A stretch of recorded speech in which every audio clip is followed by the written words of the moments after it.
All right, all right, all right. So my name is Medearis, and I am partners with my wife Stephanie Medearis. We run the Medearis Group, and basically what we are life insurance agents.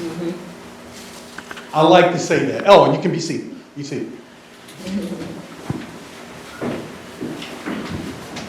Because we wear many hats. And I have been a life insurance agent for 33 years, so more than half of my life. I studied risk management and insurance at Temple University. Anybody heard of Temple University? Yep. All right. Consider your brotherly love in Philadelphia. So I majored in risk management and insurance. I got a degree, and then I went right into my career selling insurance. Now, who's excited about life insurance? And I get that a lot. So I've also worn, I'm also the CEO of the Medearis Group. I'm also the owner of the Medearis Group, principal of the Medearis Group. So I wear lots of hats. But the hat that I'm most passionate about is life insurance. And the reason for that is because when someone passes away, I'm in a position to show up, not with my hand out for the funeral, for the headstone, or any of that stuff. I'm able to show up and provide money to the family that are currently having their worst day because they've lost a loved one. Anybody here ever lost a loved one? It's not a good day, is it? So being able to show up with cash makes me feel like I've contributed to making that horrible time for them a little bit better. So today what we're going to talk about is financial literacy. Right, Ms. Artie? Yes. Because Ms. Artie believes that you should have been exposed to this in the 3rd grade. Now, I don't doubt that, but what I always love as I've become an older gentleman is when people complain about the things they weren't taught in school. But then the things they were taught in school, they have what? Forgot. They have forgotten. So, the good news is I'm here to plant a seed or two about financial literacy. But it's going to take work from you over your lifetime to really get serious about it. Because human beings lack discipline. Everybody hear what I said? Yes, sir. Human beings lack discipline. Discipline is something that needs to be what? Taught and then adhered to. Now, fortunately for me, I'm a U.S. Navy veteran.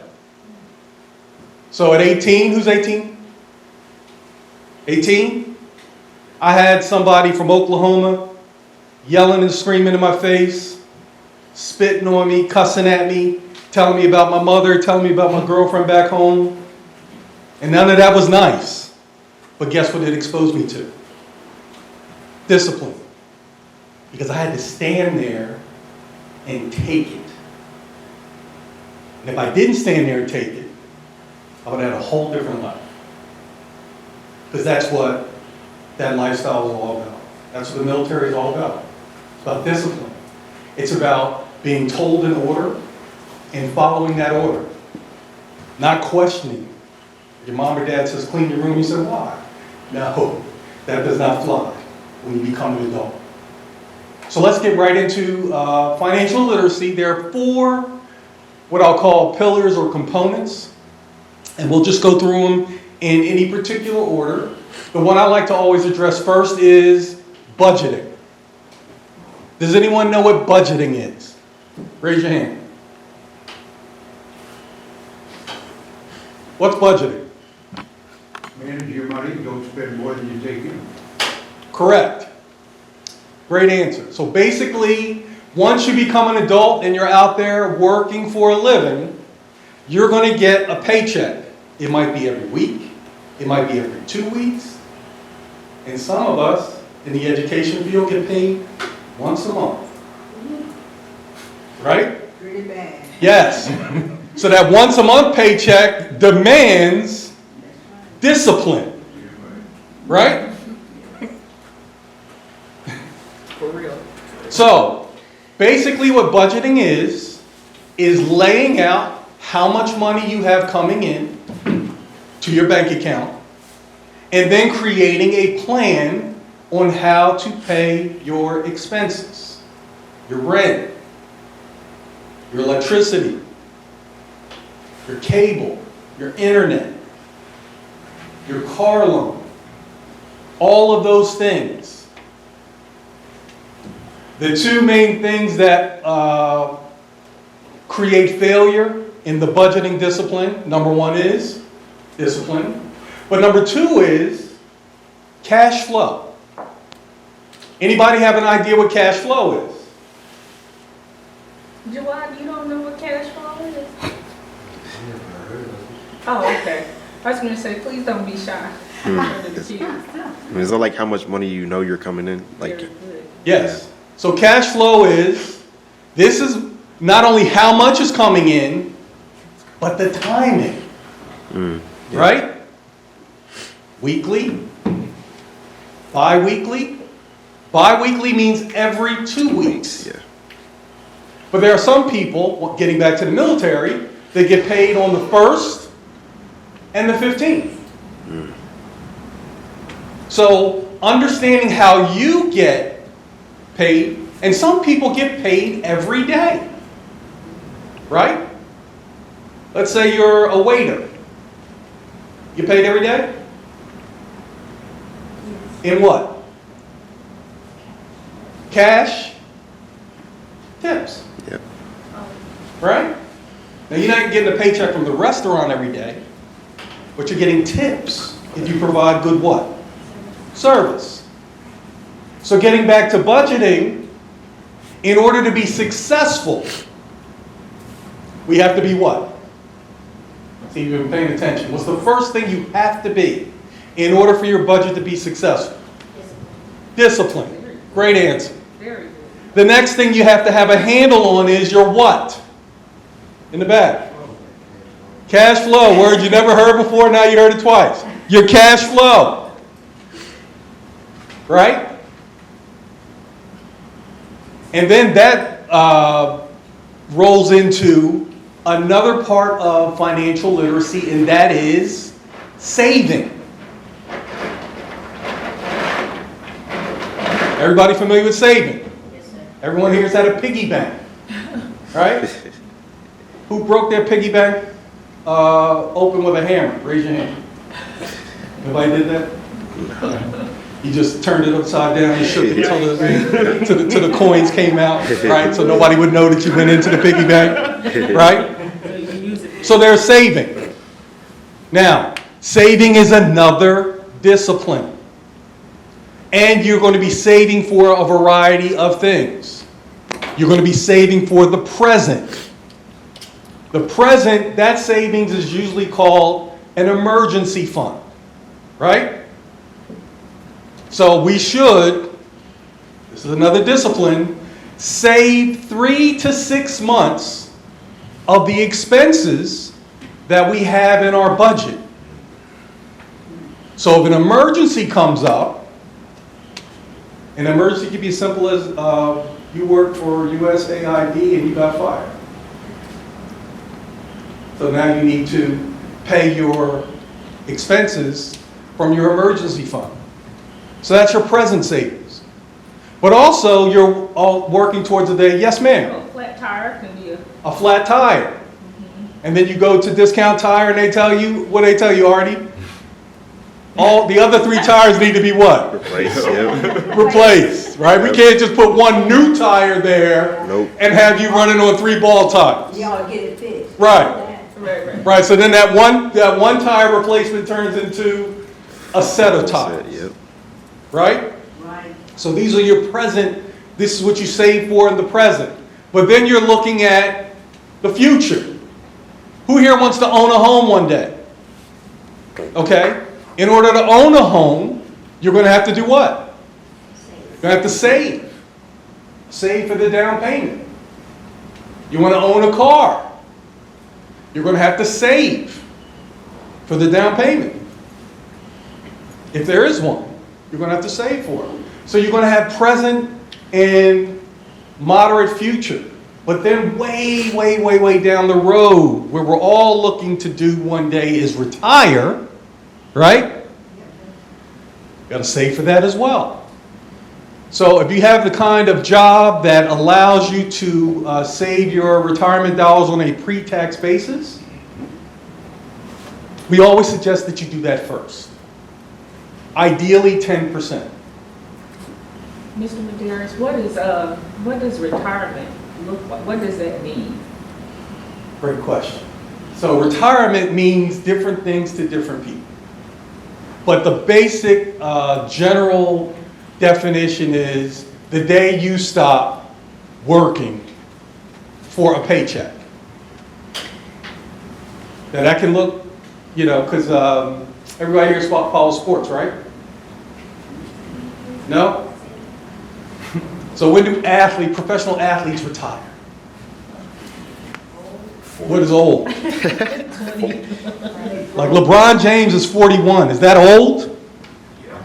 You don't think that's old? For basketball, yeah. But in basketball, that's very old. Right? He's played more than 20 years.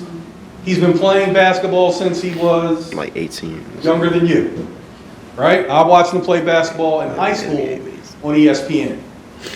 And I watched him the last 20 plus years in the NBA.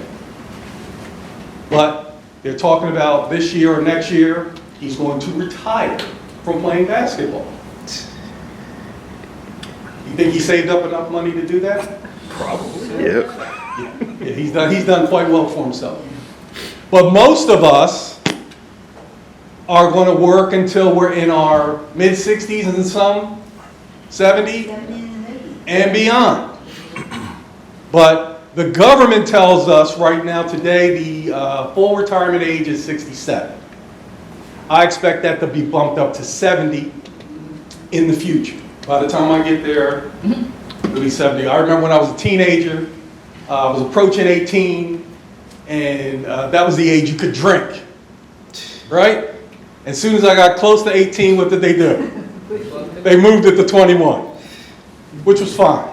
Because once I was 21, well, actually, because I was in the military, I got to scoot down to Tijuana every now and again and have some, because the drinking age is 18. That was the law, But then guess what? It wasn't that big of a deal. Once I could do it, it really wasn't, it really, I didn't become a fall down drunk or anything like that. It just, one of those things that you have to, experience for yourself. Right. But you think it's this big deal, right? You thinking right now, thinking that being an adult is a big deal. Wait till you become an adult. You'll say, wow, I should have appreciated the kid life a little bit more. It is. All right? So we have saving for the present. Well, give me an example of saving for the present. One of the examples I gave. Tires, like Emergency. Tire blows out. Instead of replacing the tire, now you need a set of tires. Right? What's moderate future saving? I gave you a couple examples of those. In the back. I see your hand.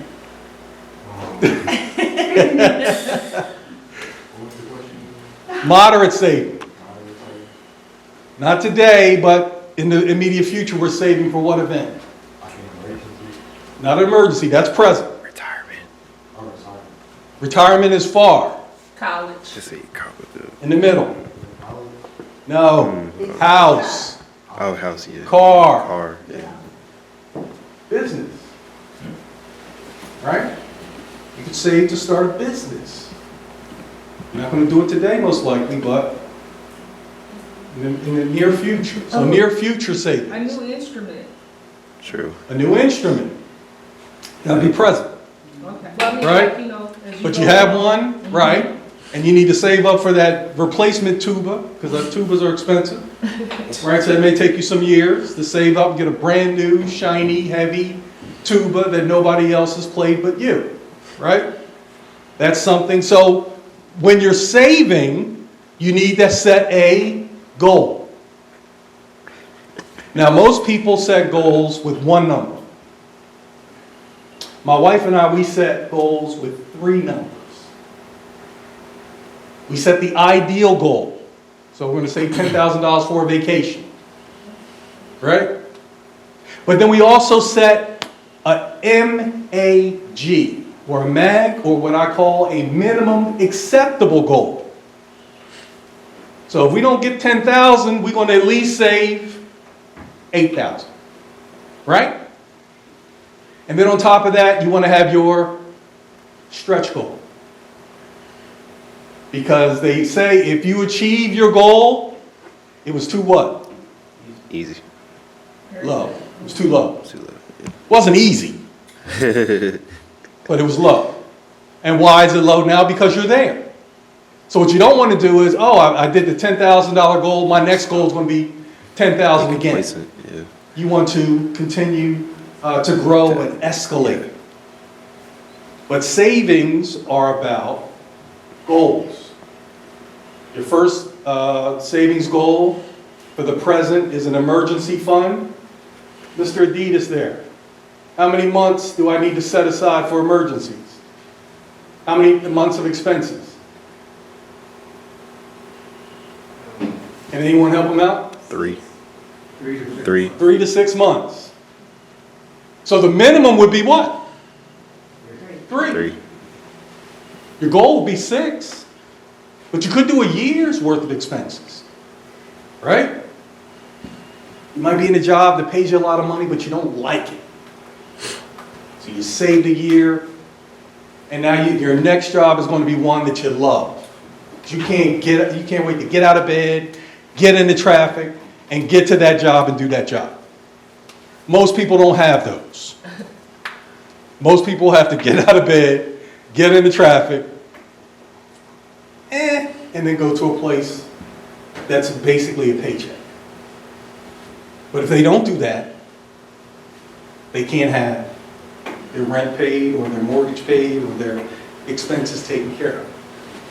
So this is what we have to do as adults. So being financially literate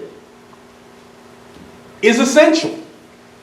Because if you don't understand how these things work, it's going to be difficult for you to be successful, financially or otherwise.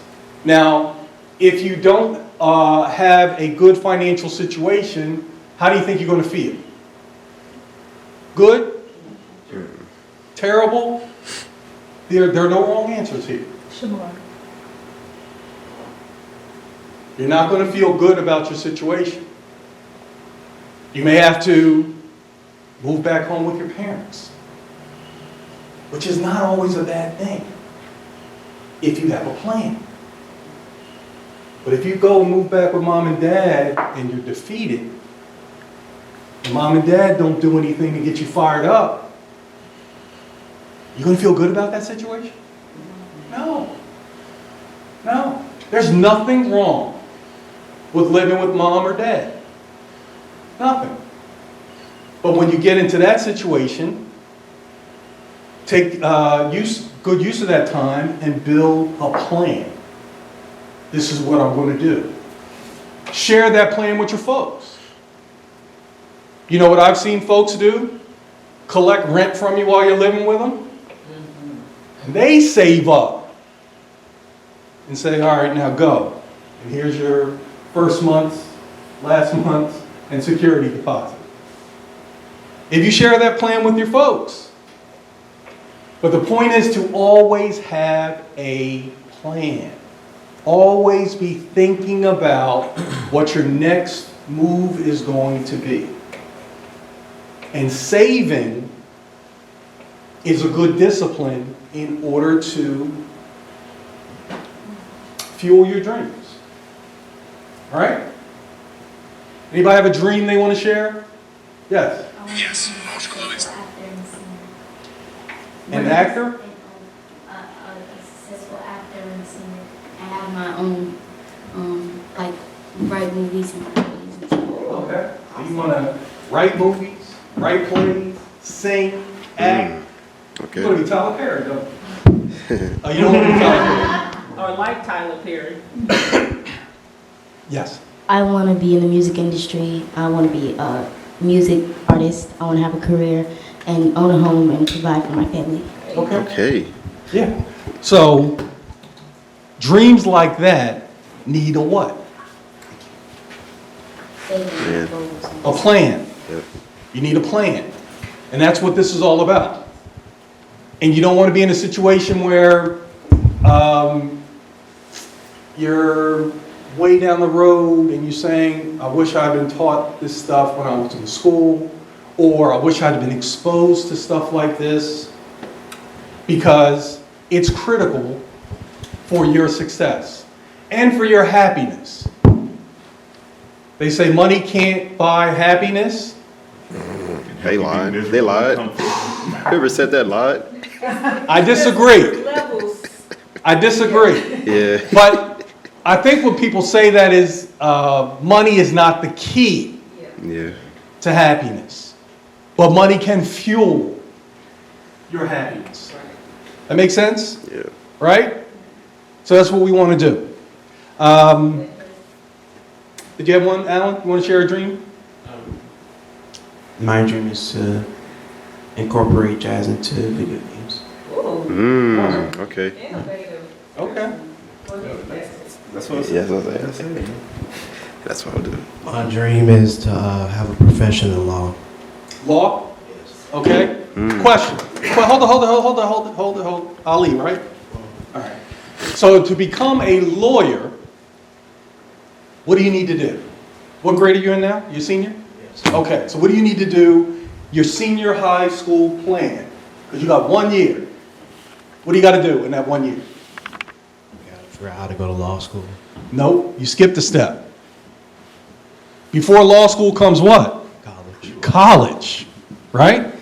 Where are you going to college? TSU. TSU, all right, okay. So my son's top 3. He's a senior, he's going into a senior year as well. Okay, so now you're going to 4.0 it at TSU, and then you're going to go to what law school? I haven't decided yet. Okay, does TSU have a law school? I believe so. Okay, would you consider that? Yes. All right, so you got undergrad, law school, and then what? Then what do you have to do? Pass the bar. Pass the bar exam. Is that a tough exam? Yes. I've heard most people fail it the first time they take it. Have you heard that? Yes, sir. Okay. Does that affect you?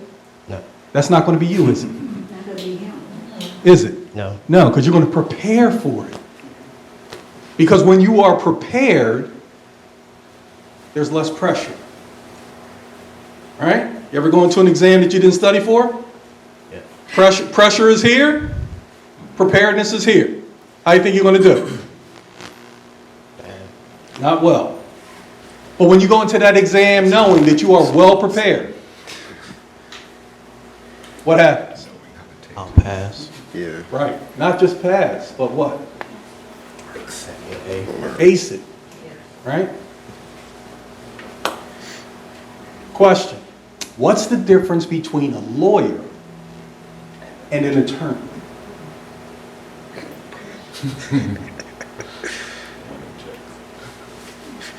I can't remember.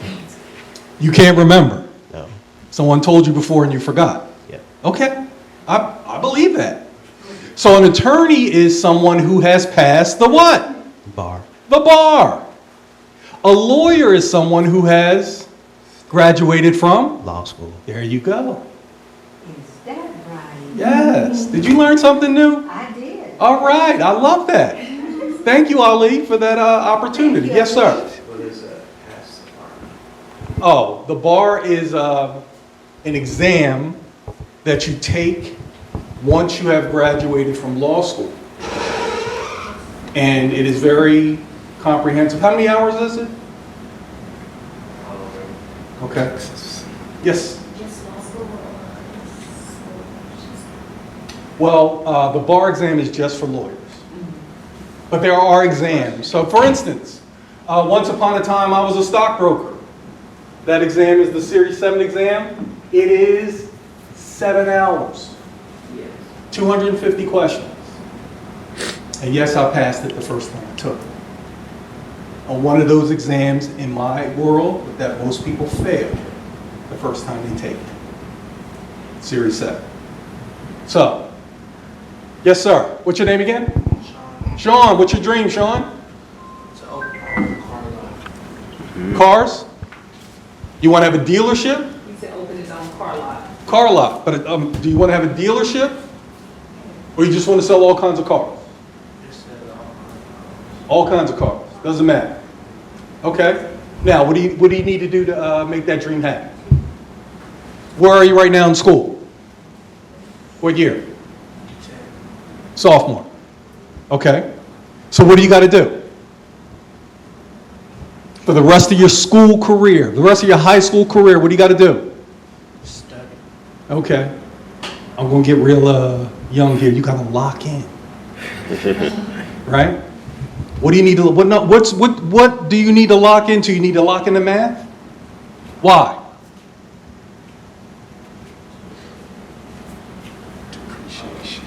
I don't know. You're going to sell cars? Okay. So before you sell a car, you got to do what? You got to buy the car, right? So mathematics helps you with, in your mind, okay, I'm going to buy this car for $5,000. I'm going to sell it for $12,000. I'm going to make a $7,000 profit. You got to be doing that while you're walking people around the car lot, Right. right? In your sleep. Because everyone here, whether you're going to own a business or not, start today thinking like a business.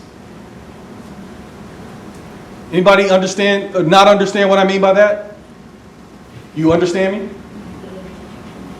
Theater teacher told him to think like a business. Why? Your product. These two up front. Yes, Killing it. sir. Say it again.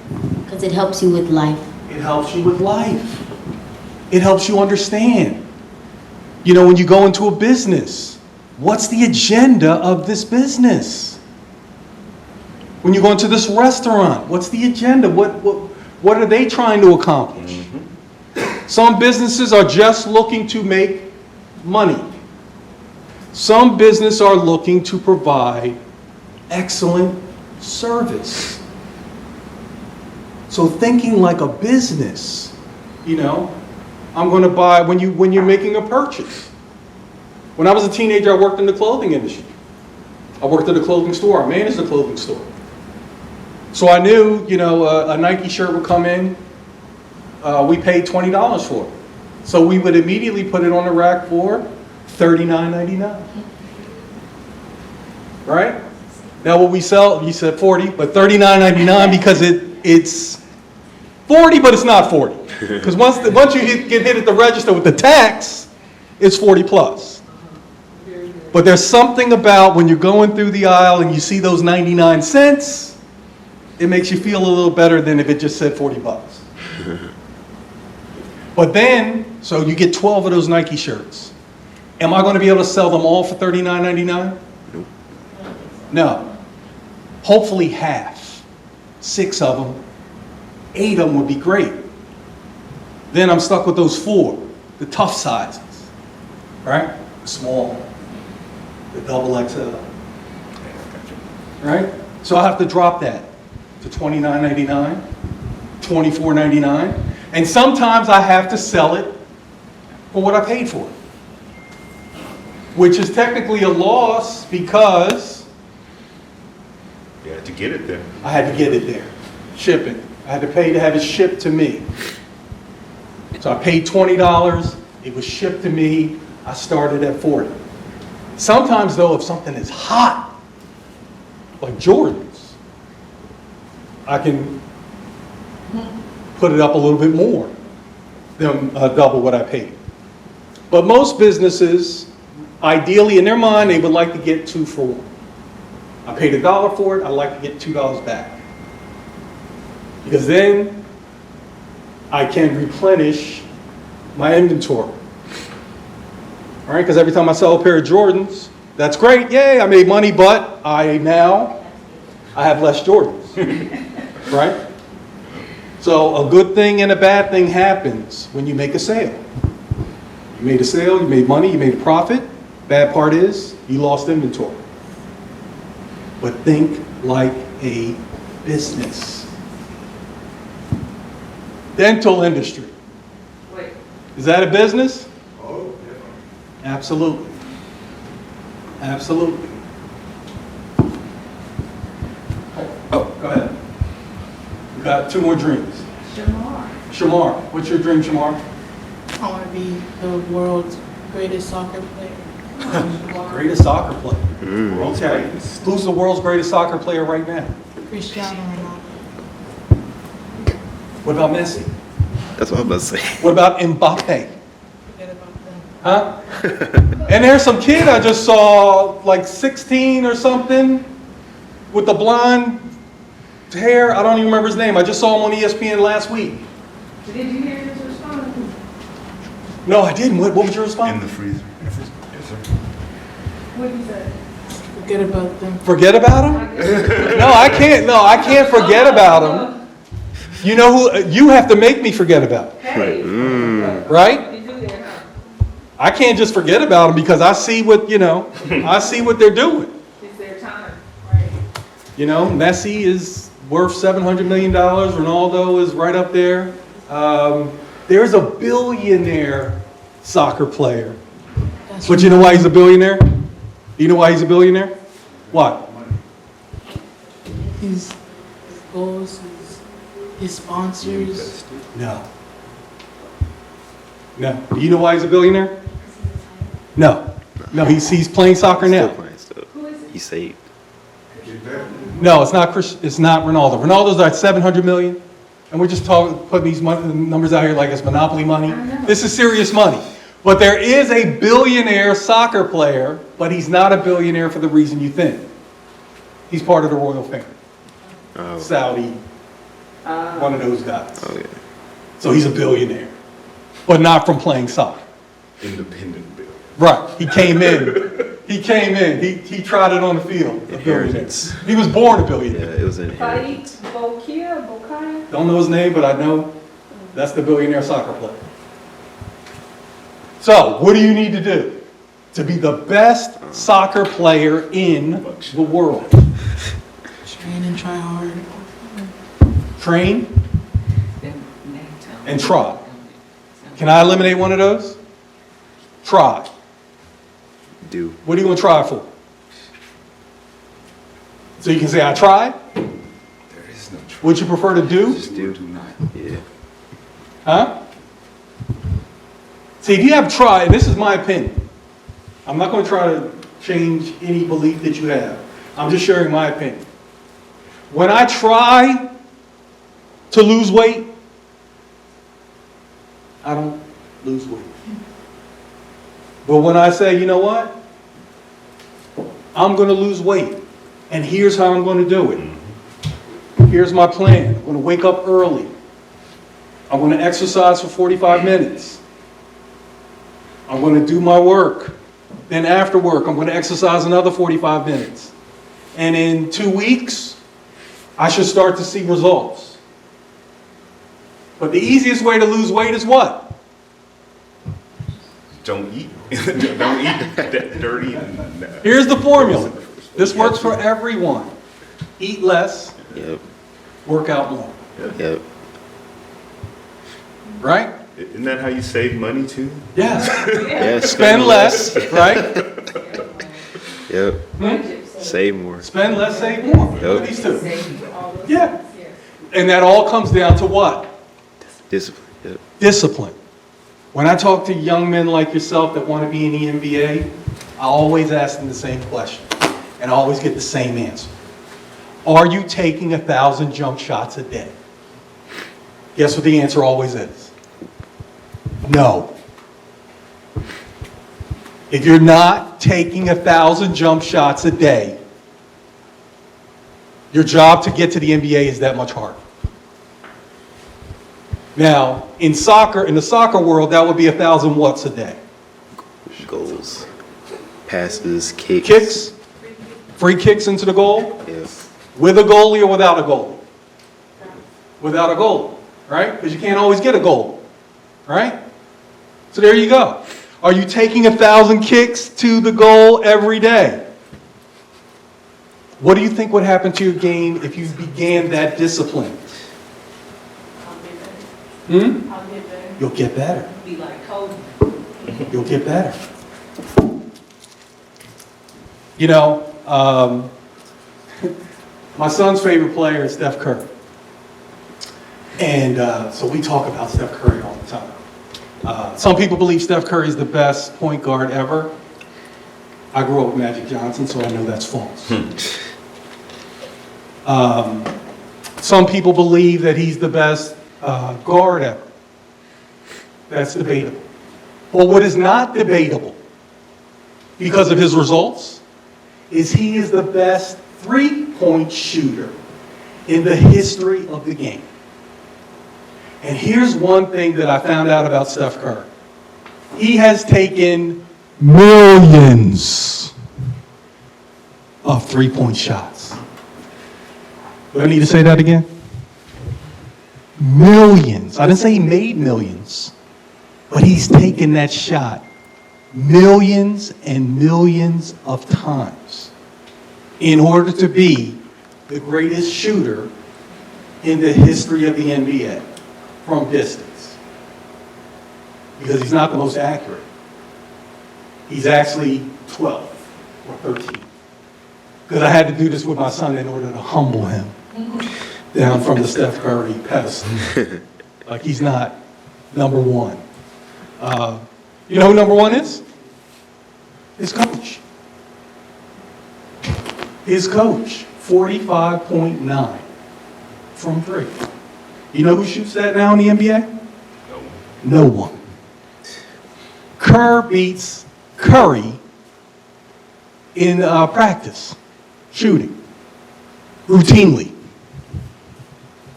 Yes, ma'am. Oh, we have one more dream in the back. My dream is to perform and to teach music. Okay. Perform as in sing or play an instrument or both? Play instrument. Which instrument? Saxophone, guitar, and piano. And I produce too. That too. Okay. All right, so what's your favorite of those three instruments? Right now, saxophone. Sax? Okay, who's your favorite sax player? Dexter Gordon. Are you familiar with David Sanborn? I am, but I haven't really listened to him much. He passed away, I want to say last year. He's one of my favorites. That's why I wanted to know if you're familiar with him. Not the best saxophone player ever. I like Marcellus. I like jazz. Matter of fact, I love jazz. Because jazz gets you into that mellow kind of situation, which is good for a person who's in sales. Because every single day, I get lied to. I'm sorry. People are less than truthful with their situation. But that's the business, Yeah, right? that's why. People are going to fudge about smoking, cigarettes or other. People are going to fudge about whether they're pre-diabetic or diabetic. We're going to find out, but they're going to fudge. They're going to push, they're going to push the envelope. So, what do you have to do to make that dream come true? What is he doing? He's 24? Yeah, what are you doing now? Getting my 1,000 hours of practice in, of course. And eventually, I gotta start putting myself out there, get my name out there. Okay, how do you do that? What's your plan? I could network. I can post on social media. Where do you network? I can go to maybe concerts or something like that. My teachers also play professionally, so I know I have that. Okay. And So you show up to what? to class lessons. Events, lessons? Because people are going to find out who you are when you show up. Eventually they're going to say, who's that guy? That was in the back. Who said he played the sax and the piano? And what was the other one? Guitar. Guitar. Bass? Regular. Regular guitar. Acoustic? Electric. I think there's some band somewhere that he's supposed to be the assistant director of. Are you the assistant director of a band? Oh yeah, I am. Oh wow! Come on, you're sleeping on the talent that you already got in your hip pocket. Because you need to bring all of that together That's why I asked what he's doing already. into a nice little jambalaya of opportunity. Because you never know where your opportunity is going to come from. Right? Another thing, you can go to gigs. Yes. Go to performances. He said that. Concerts, events. Yeah. Musicians. Yes. This is for Ali. The Texas bar exam is a 2-day uniform bar examination consisting of 6 hours of essay questions and 2 multi-state performance test questions on day 1, and a 6-hour, 200-question multi-state bar examination on day 2. So that's 12 hours. Is there any wonder why most people fail the first time? Yeah, it's not slamming the people. No, it's not. Yeah. Because you're not prepared for it. I'll give you a quick story. In 2009, I went to work in Nigeria as the president of an oil and gas company. I'd never been to Nigeria before, so I did some research, right? And then I met with people who had worked in Nigeria. I met with Nigerians and asked them about Nigeria. I did everything I could to prepare myself for Nigeria. And then I got there at night. Do people know the struggles that Nigeria has with power? Electricity. See, we take for granted landing at an airport. At night, you're going to see lots of what? Lights. Lots of lights that'll guide that plane right in to the runway and up to the gate. Not in Nigeria. There were some lights. On the plane. Yeah, there were lights on the plane too, but there were some lights. And I was fortunate enough to be sitting near Nigerians who were like, it's going to be okay. You know, I still believe this. Because I was in the United States Navy, I believe that the best pilots in the world are Navy pilots. The number one reason is because they take off and land on moving ships. Like the ship I was on, we didn't have a fighter plane, but we had a helicopter. So when that thing landed at night, that whole ship was rocking and rolling. But we never had one casualty the whole time I was on there. And that thing took off. I think they took off more at night and landed at night than they did in the daytime. But the second best pilots, I'll say, are pilots landing in Nigeria at night. I'm going to put them number 2. So my point is, then I get to the job. And I got welcomed by the staff, and I had a secretary assigned to me. Her name was Queen. So they asked Queen to close out the meeting with prayer. So Queen was rolling along with her prayer, and then at the very end she said, and Lord, thank you for allowing Lynn's wife to come to Nigeria where he could be kidnapped or killed. Amen. And I just looked around the room and everybody's like, oh, great, great prayer, Queen, But that was the reality. Kidnapping in Nigeria is an economy. Now, what they don't do is they don't kill you. A side hustle. And they're not very good at negotiating the money either. So they'll start up here at $1 million, and you work with them, and you could probably get back under 100,000. There was a celebrity there whose ransom started at $1 million, a Nollywood celebrity, and his wife got the number down to 50,000, and he was embarrassed that she cheapened his brand. And he divorced her. This is a true story. They got a divorce. Now, she thought she was doing great financial literacy type stuff, right? saving. She saved $950,000, right? But to him, For retirement. right, to him, she lowered his brand and his celebrity. And he did not recover from that. Oh, boy. So I have one more dreamer in the back. Doctor, what's your dream? To keep living a good life. And how do you plan to do that? Well, I've saved. I got my Social Security. And I still work 1 or 2 days a week.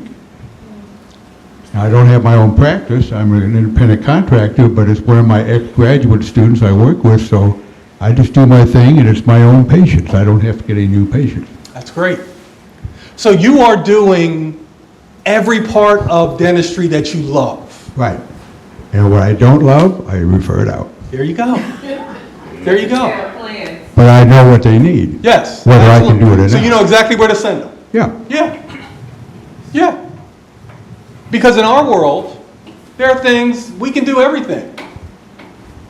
But I don't like to do everything. Like, I don't like, this will sound funny, I don't like money anymore. I don't like money anymore. And when I say money, I mean investing other people's money. Because what happens is when the account does well, whose fault was it? Theirs. It's their fault. But when the account circles the drain, Your fault. it's on me. So like you, when money comes in, we farm it out. The nice thing is I'm healthy enough that I can still practice, Yes. and I don't have to take much out of my retirement fund. So he's done the things that He's living the dream. he's living the dream. That's the dream. Saved. But I'm not dreaming anymore. I'm in reality. Right. Right. But what I'm saying is you're living with, because I'll tell you what, when I started working with dentists, I realized they had the highest amount of student loans because they had to borrow money for the equipment Well, that let they me- use in their dental practice. Well, let me tell you the difference. Okay. So I started in 1970 here in Houston. I forgot how to, I was not now, but I was during that time. I was paid $13,000 a year as a captain in the Air Force. Thank you for your service. Can you believe I saved $13,000 after 2 years? Yeah. My banker didn't hesitate to give me $25,000 to start my practice. Now, did you practice dentistry in the Air Force? Oh yeah, I was Okay. a chief periodontist on the base. yeah. There you go.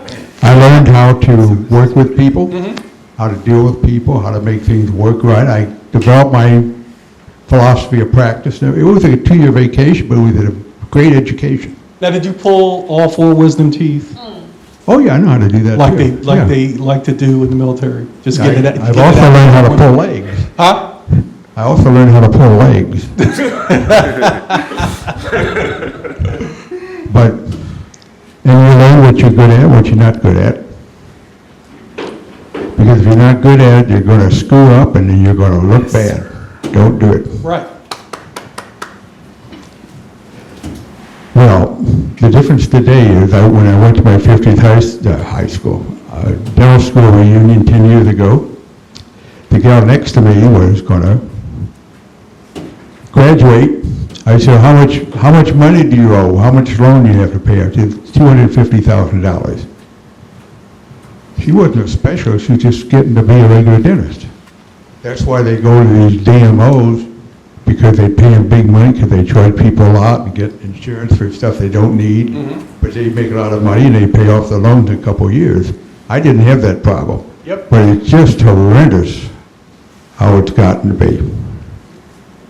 But it can be done. Absolutely. But I remember a guy wanted to go in with me. I said, well, how much money do you owe? He said, $500,000. I thought to myself, how honest can this guy stay? If you're going to do it right, if you're going to pull something, I don't know, but I've seen enough that I said, no, I don't think we're a good fit. Right. I remember when I asked my dentist client when he expected to pay off his student loans, his answer was no. And Yeah. That was a theme when I worked with dentists, getting them life insurance and disability insurance and other types of coverage. Yeah, we got the same expenses everybody else has. Yeah. Yep.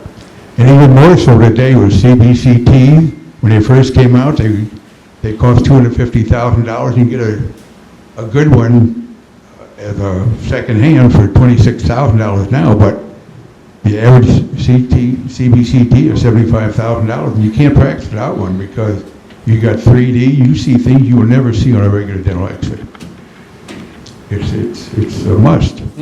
That's a lot of dough, baby. Gotcha. Well, thank you so much for sharing. Appreciate it. All right, so we have, Oh, we got one Yeah, more. one more student. oh, All right. Thank you. one more dreamer.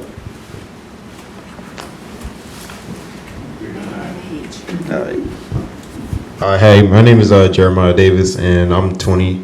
And so, my dream really is to like become like a video game composer / movie composer, and then also like just do a little bit of everything in the music industry, like whether it be like playing in like some kind of orchestra that goes along with whatever movie I'm working on or whatever project I'm working on, and then maybe even do like the acting side of it too, because I'm already there, so I might as well just do that. So I just want to be on the movie, and like I've already done some composing. Like I just composed my like first actual original video game song.